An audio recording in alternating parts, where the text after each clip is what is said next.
Knowing this near universal pattern helps to assess new brands and existing ones. What don't marketers know? Quite a lot. Marketers largely live in an anything-goes world where the latest fashion or fad drives an awful lot of practice. Segmentation is the recognition you can't serve everyone with equal satisfaction. This is the Zac Anesbury Show. Welcome. On today's podcast clip, we have Associate Professor Müller from Northwest University, South Africa. You're enrolled in a marketing degree, but obviously it's attached to other disciplines within business. Did you have to do introduction to accounting there, something like an economics part of it, like a management course? Was there like a set of core courses that you have to do at this university? Yes. In South Africa, there's a system that governs all Bachelor of Commerce degrees. So in your first year, you must be introduced to all those core business aspects. So there's accounting, there's economics, and there's business management. And then after that, in your second year, you get to specialize. Then the marketing modules come in, and you still continue then either with economics or accounting or business management, depending on the degree. So you can't choose which ones to add. With my specific degree, I had business management up until my final year, and then economics till my second year, but no accounting past my first year.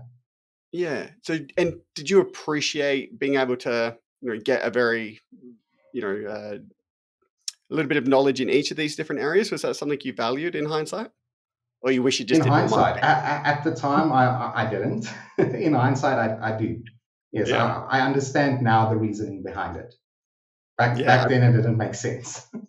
Absolutely. I mean, you might agree with me or not. I'm not quite sure, but because we have quite a lot of. I teach the big marketing principles course here, hundreds of students, and the minority of them are actually marketing students. And the story I tell them, which I think is really valuable, is you all undertake the fundamental courses for all of these different business disciplines, so you can all speak the same language. And when you're actually out in the real world, you know why the accountant is, talking to you in this language. What does the terms mean? How does this act on a balance sheet?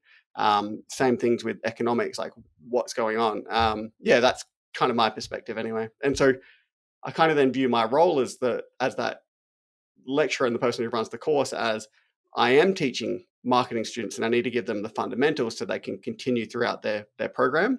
But I also have to train everyone else that they will work with and get them to appreciate what the marketers that they will work with will eventually be asking them, or why they're asking for certain things. No, definitely. I can't agree with you more. I think a business can't function in silos.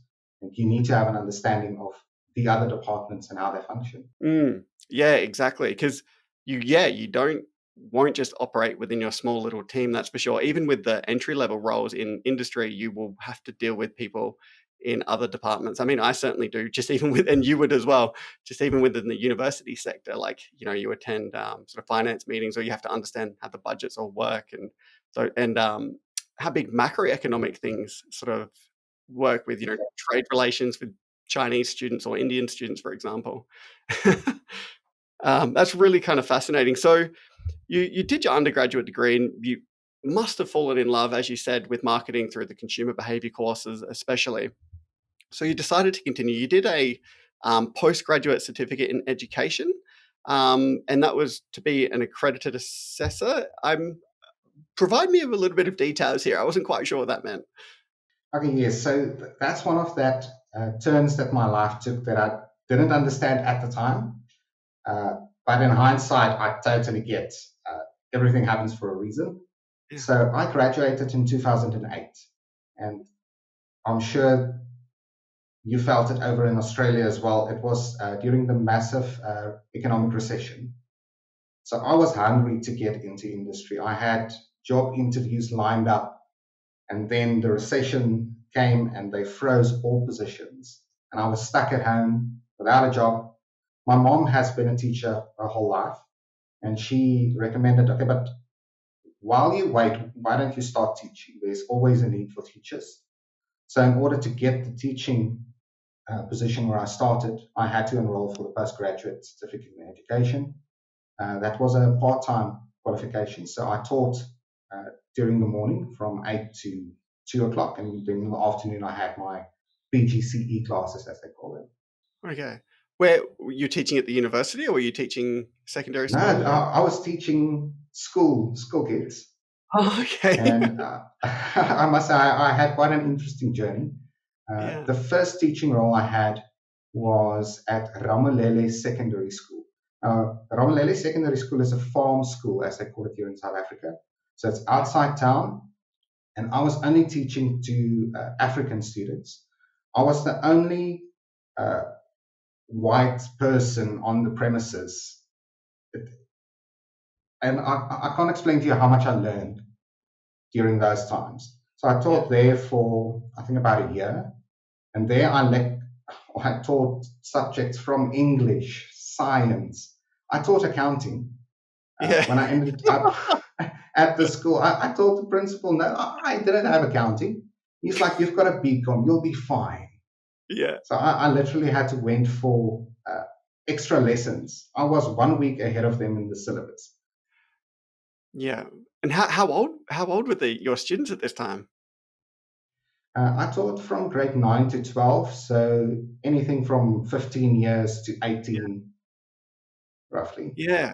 Wow. So do you reckon that really helped you to then transition to teaching it in the university sector? Did you pick up skills at that point that you were like, would not have done or wouldn't have realized that otherwise?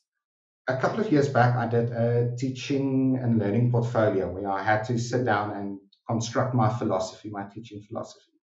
Yeah. And then I realized the foundation for that philosophy started in that farm school. Because the first sentence of my philosophy is content in context. So if I were to explain to those students something about marketing a big brand, they were not familiar with the brands. They didn't know what I was talking about. So I had to bring it down to, okay, let's talk about the tuck shop. You guys know the tuck shop, or the taxi that brought you to school. So during that time, I learned how to put content within context, because the moment the student has the context, the understanding of the content flows automatically. And that's something that that's pretty amazing that you were able to pivot and then apply what you know to the local context that your students would know. Do you do that when you're talking to the university students as well? Like, what percentage of the students at your university would be South African? Do you get many international students, or? At our institution, we'll have 98% South African students. Okay. Because we're here and there, you'll have an international student, and the international students are usually postgraduate students, not undergrad. Yeah, because I was just thinking when you were saying that, like, it's very much the same. Like, especially when I first started teaching within the university sector, it was usually a lot of Australian examples of brands and even South Australian examples, because naturally we have localized retailers and chocolate bars and stuff like that. And an international student came up to me after one of the classes, and they said, love your enthusiasm. I think you're great at getting across the examples. I don't know what the brands are that you're talking about. And I was like, it just struck to me that I was a little bit too self-contained in my own little world. And I really then went back to, like, over the years and through my teaching content, I'll provide, Australian brand examples, and I won't just look at like the United States or the United Kingdom or something. I'll try to bring in Chinese examples and Indian examples and Malaysian examples and Vietnamese examples, because we get a lot of students from those countries. And exactly what you're saying, as soon as you said that content in context, I think that's an amazing saying. I really like it. I'm gonna borrow that one if you don't mind. I always go ahead. I think that's absolutely great. I can only imagine what it's like trying to teach people who are like 15. Do you think that they differ to your undergraduate and postgraduate students in the way that they learn, or people are people? What are your thoughts there? To be brutally honest, I think the school kids, when I was back teaching, they just wanted to get through the day, get through school. I think when you get to undergraduate, that they get a bit more focused. And I must say the postgraduate students are my favorite because they really know what they want and where they are heading. So no, I don't think people are people. I think they tend to get more focused and find their way along the way. Yeah, I mean, I guess your brain is still developing during those years Yeah. at that point, and your life evolves a little bit more. So yeah, I guess it is natural that they're going to be a bit more focused. That older people are going to be as well. You mentioned you touched on scholarship of teaching and learning. Is that right? Is that a big factor now in South African universities? At our universities, definitely, and Yeah. I think it should be. I think the scholarship of teaching and learning is so valuable. In our faculty, we actually have a whole research team just focusing on the scholarship of teaching and learning to do research on how should we change the way we teach, and is the way we are teaching effective or not. Myself didn't get involved in scholarship of teaching and learning. My research has always been consumer perceptions. But yes, in the faculty, there's a big focus on scholarship of teaching and learning as well. Yeah. So does that involve like courses that staff are encouraged to undertake in like personal development? Part of it involves courses, but the focus area I'm talking about now specifically does research on scholarship of teaching and learning. I know they've got a big focus area on accounting and how to better develop certain competencies, because in South Africa we've got something called SAICA, which is the South African Institute for Chartered Accountants. And there's certain set of competencies that the student need to have by the end of their degree. And then within this research focus area, they zoom in on certain competencies and how to better teach them. Yeah, I think it's a sort of fascinating area and something that I knew nothing about. So is it like till about 2 years ago when I did a course in this? Has it been a focus for you guys for quite a while then, by the sounds of it? Yeah, it's all new to me. I found it kind of fascinating to research, or the fact that there was research into how people learn. And when you say it aloud, it kind of makes sense that there is. And I think that's also a big gap in a lot of academic institutions. One employ these subject experts, but they don't necessarily have that teaching background. So in our university specifically, we've got something called CTL, the Center for Teaching and Learning, and they offer continuous professional development courses specifically aimed at how you teach and how to assess and stuff like that. Because yes, you want the industry expert and all the knowledge, but if you can't transfer that to the students, it's kind of senseless. Yeah, absolutely. Yeah, couldn't agree more. I mean, we've all had, throughout undergraduates and everything like that, we've all had good and great and exceptional lecturers. We've also had a few that we wish were a little bit more enthusiastic about their own content, perhaps. Yeah, if they could be the best, right? They could be the number one researcher in the world at what they do. But if they can't engage an audience and especially in like a lecture sort of format where you have people captive for 2 hours, yeah, you're sort of doomed. You're not going to be able to get that across. So I actually think it's worthwhile in some sense. And we have similar courses here within our university as well. And when you're talking about your teaching philosophy, that's something that we were kind of encouraged to reflect on as well.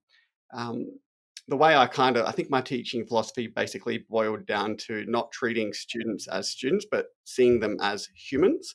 And I thought that was a humanizing a student rather than just like a lot of the time anonymous names that pop up in email addresses or their assessments get submitted. It means that you realize that, they have other priorities in their life. They have other problems in their life. They do get unwell, they have conflicts with people in their life. And that life is difficult and messy, and we should err on the side of graciousness, I suppose, and be quite generous, I guess, in allowing them, because at the end of the day, my only want is to teach them something, and if they're slightly late, that doesn't bother me as much as if they didn't learn. I don't know.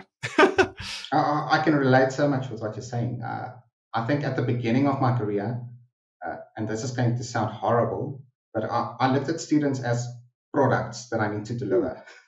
Yeah. And when I made the mind shift to look at them like you describe now as human beings and how they learn and how I can enhance the learning, the end results boomed.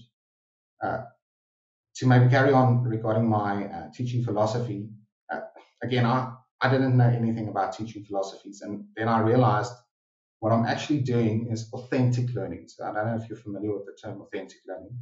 It's where you put content in real life situations, real life examples. So that ended up with me contacting local companies. They come with a problem to class, presented to the students, and they need to solve that real life problem. And we assess them on that. At the end of the day, they presented their marketing plans or whatever they developed for the company at the end of the semester, and that was their main assignment mark. Yeah, that's is that sort of students towards the end of their program? Yes, that's the final year. Yeah, nice. Yeah, I love that sort of stuff. Have you found that students have gotten jobs as a result? Like, Yes, some of our students were employed by the companies that they pitched to. it's always a good endorsement that you're doing a good job when they see your product essentially at the end of it. Human being products, but that that they are intelligent and bring value to the company, but also they're good people as well. Because at the end of the day, like when you work for a company, other people have to work with you, and that human aspect of it, I think, is so valuable. Are you going to work with someone? All things equal, are you going to want to work with someone who's a joy to be around, or someone who's a bit miserable and brings down the energy levels? I think that's an obvious choice there. Hi everyone, Zac here again, and just a few quick reminders before you go. If you're listening to the podcast and are considering incorporating it into your secondary school or university courses, then please let me know and I can guide you through the process. If you're enjoying the show and getting some insights from it, then please leave me a 5-star review on your podcast listening platform. It would go a long way to spreading the word. If you know someone who would benefit from this content, then I would be thrilled if you could consider sharing this episode and its knowledge with them. And finally, thank you for becoming part of the community for this show.